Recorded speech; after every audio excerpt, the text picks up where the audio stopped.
We continue on Big Game Breakdown, liveoddsportsbookreview.com. Giants and the Cowboys pick 'em. 46 the total. Since last season started, Alabama has 3 wins in Jerry's world. The Cowboys have 1, and they won 1 game without Romo last year. How much faith do we have in Prescott, Teddy? Well, I mean, all the focus is going to be on Prescott and Zeke Elliott.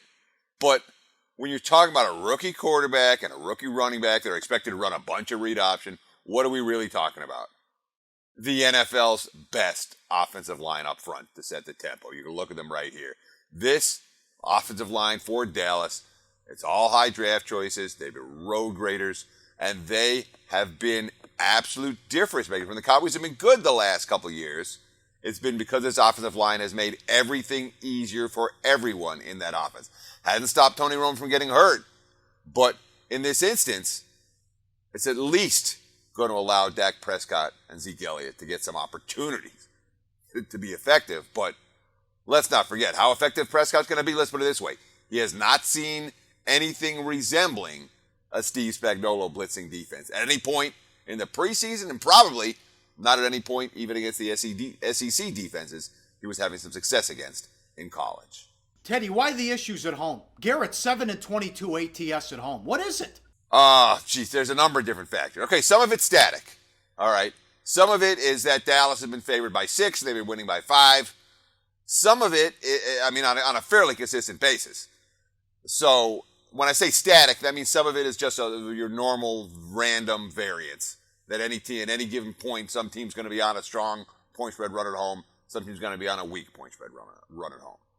Second, issue number 2 or number 3 is that it's a Chardonnay crowd. It's just like the crowd that we talk about in San Francisco, where the new stadium priced out all the diehards. And when it comes to NFL home fields, I'm telling you, if you're still using 3, you're high. 2.5 for some teams. Other teams more like 1.5 or 2. Dallas being one of those squads. So, but the bottom line is, you look at the aggregate level of work, 7-22 in the Jason Garrett era, and you say it doesn't matter why. What matters is that Dallas isn't covering spreads in this building. Certainly not as chalk. Of course, they're not chalk here. The game's priced in a pick'em range. Giants finally get Beckham Jr. and Cruz on the field together. Why didn't it work in the preseason? Why'd they struggle?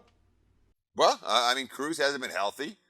But more than any other factor, the Giants, their offensive line issues, yeah, sure. I think they didn't care. I think they were playing possum. That's what it looked like to me. This is now the 3rd year of McAdoo's offense, so it's not like they're just installing it. And Eli's had great success in that offense in each of the last 2 seasons. It took them about a month and a half into the first season to get it. Now it's year 3. In theory, their full complement of skill position talent is around them. The line was bad. I mean, when you compare the Giants' offensive line in August to Dallas, is not even close. But September is different from August. That being said, I'm not convinced that Cruz is a difference maker on the other side of Odell Beckham Jr. right now.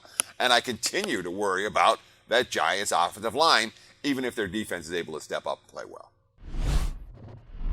Hey guys, for the full video, go to sbrpicks.com. Research before you bet.